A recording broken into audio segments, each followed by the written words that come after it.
What's up, YouTube? This is Some Guy, Some Game. I am back at our little janky setup we got going on here. I do want to apologize right now for any sound issues or anything like that I've had. I'm still working on getting my background noise out. My computer's loud. I got cats and stuff like that, so I'm apologizing ahead of time. Hopefully too much of that ain't getting in. So, alright, I wanted to show you the basic setup here. I went ahead and finished wiring this. Got this running to the APU, so we got a nice stream of power coming from the battery to power all of our gizmos and gadgets over here. Alright, I went ahead and got these angled manually right now, so I'm getting some sun into the battery, but alright, I wanted to show how to do this. I'm going to delete this. Alright, so you come up here. First of all, you build yourself a computer. You want to throw in a motherboard logic once you get it built into this little slot here. Next, you want to go ahead and run power and data to it. I went ahead and put it on a separate system, as you can see here, with the daylight sensor all on this side of the APU, and then I ran it down here to the computer. This is the power side. If I wanted to add more solar panels later, you can move the computer and just go ahead and make them bigger. Same thing with batteries. You can kind of add batteries in a line here and keep connecting them up, which I might show in a future video, but I want to make this one short and sweet, so let's get to it. As you can see, we got 180 degrees in our total sun coverage here, so keep that in mind here. We're going to come in here and hit create new state. We want to hit sorry about that. We want to hit conditions, add one, and we want to find the daylight sensor. And it's always at the bottom of the list to make it harder to find. You want to go to set solar angle. We're going to do less than to start with. Hold on. I also want to grab my labeler to make this easier. You might as well have that handy too.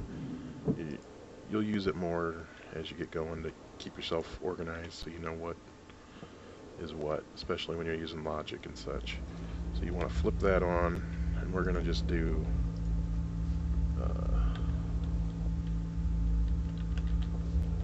panel 1. Just keep it as simple as we can here.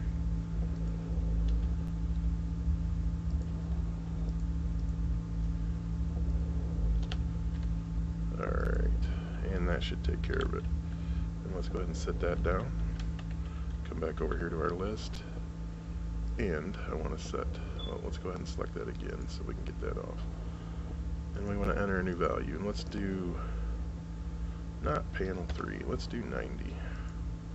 Alright, so we got less than 90. Solar daylight sensor, solar angle less than 90. Now we're going to set an action.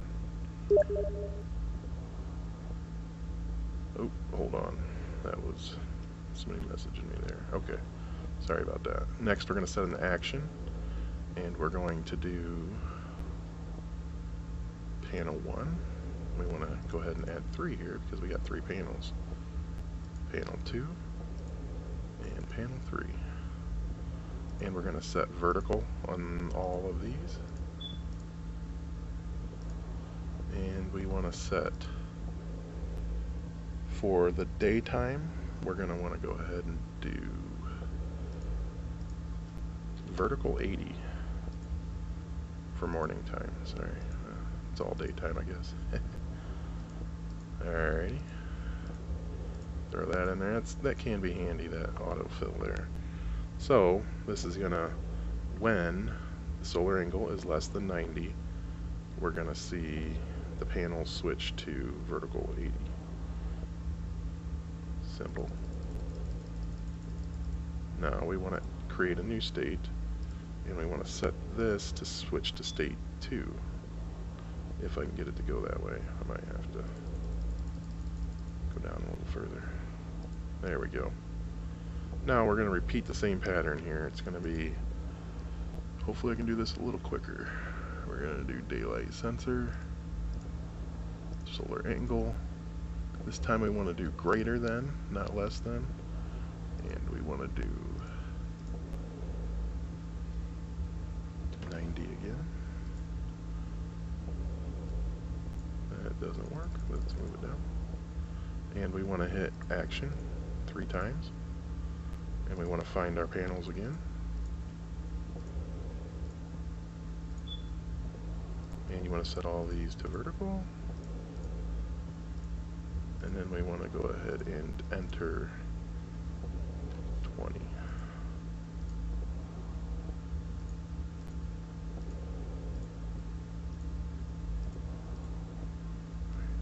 And then last but not least, we need to set the next state to 1, so it will loop. Right, and if this is correct, let's go ahead and hit play right here. Do I have it correct? Let's go to the top. There we go. It's going to automatically set itself at the first state. So in this case, it's not going to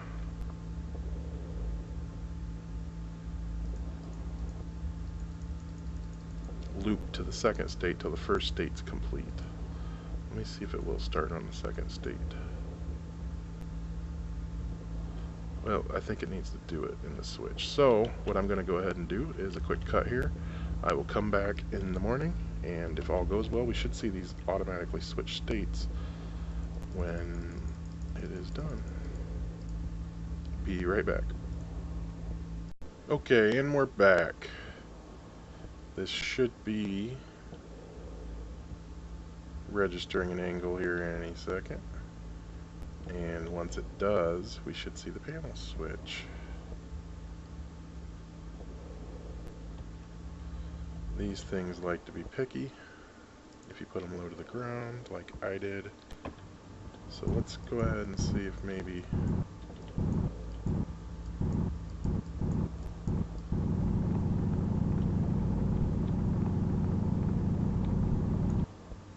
there we go. Now let's go ahead and drop that. Panel switched. Yeah, you probably best bet is to not put it that low to the ground. So put a little bit higher, you won't have that problem. But alright, and as you can see, it switched over to state 2, which is going to switch the panels once the solar angle is greater than 90 degrees. It will switch them the other way. So this is just a basic setup.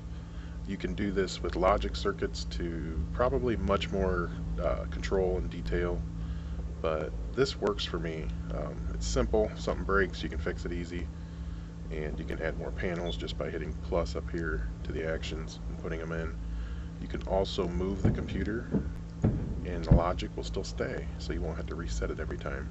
So this is still early access. You know, the version right now is still pretty early, so you know they might change how all this works, but for now this would be a pretty basic setup to get you going on solar logic and battery charging. And if you want to add another battery, all you have to do is add the battery behind here, run a cable connecting this to the front of the other battery, and then run the cable from the solar panels into the back of that battery. And you can do that as much as you want. Add as many batteries as you would like.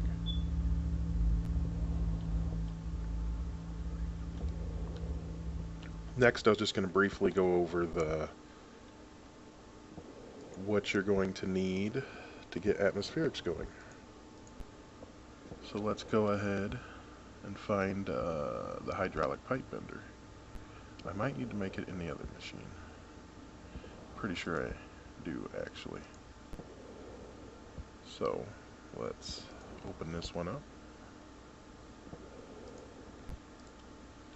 And let's grab our stuff. We're gonna just give her a toss over here. Oh, I got cable in one hand,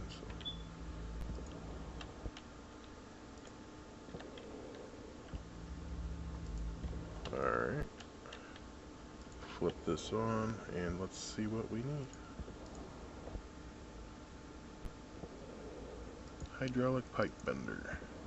We are good. Don't want to lose our steel.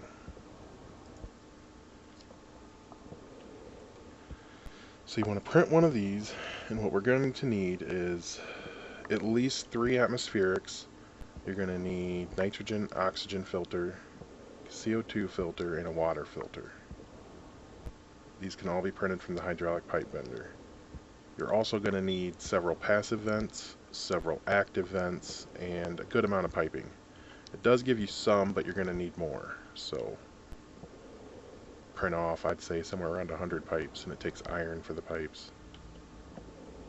And once you have all that together, I'm trying to think what else you need. You're going to need 4 tanks, maybe even 5 if you want it. Well, 4 would work to get started. They take steel, and it's a tank kit. I'm going to go ahead and go over some of that in another video if people are interested at all, and either way, I might make it either way.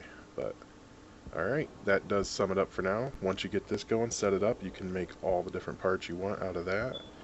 And while you're doing that, your power should be going ahead and doing what you want it to do. It shouldn't be too much micromanagement.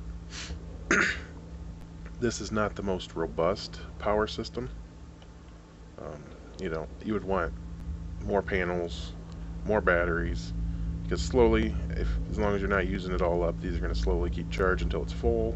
So typically I want at least 4 batteries, 5 panels, maybe 6 panels, and like I said, you can just keep adding them to the logic. You can just extend this out if you want, add them all up, just keep it in a line, and it's pretty simple to do.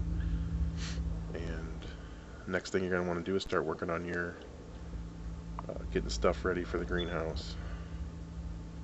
So alrighty.